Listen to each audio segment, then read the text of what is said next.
തിരുവനന്തപുരം വിഴിഞ്ഞത്ത് വള്ളം മറിഞ്ഞ് കാണാതായ മത്സ്യത്തൊഴിലാളിയുടെ മൃതദേഹം കണ്ടെത്തി. സ്റ്റെല്ലസ് ഇരയമ്മന്റെ മൃതദേഹമാണ് തമിഴ്നാട്ടിലെ രാമേശ്വരത്ത് നിന്ന് കണ്ടെത്തിയത്. MG പ്രതീഷ് വിവരങ്ങളുമായി ചേരുന്നുണ്ട് തിരുവനന്തപുരത്ത് നിന്ന്. പ്രതീഷ്, വിവരങ്ങൾ. പ്രതീഷ്.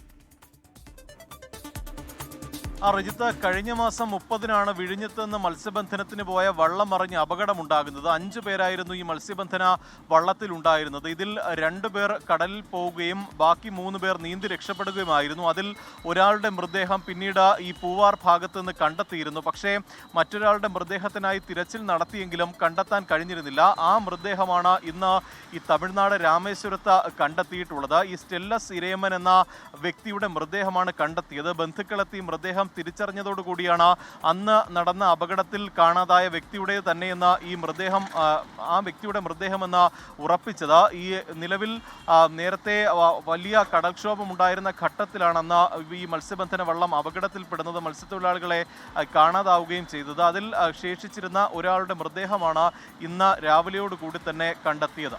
റിജിത്ത്. ശരി, MG പ്രതീഷ് തിരുവനന്തപുരത്ത് നിന്ന് വിവരങ്ങൾ നൽകുകയായിരുന്നു.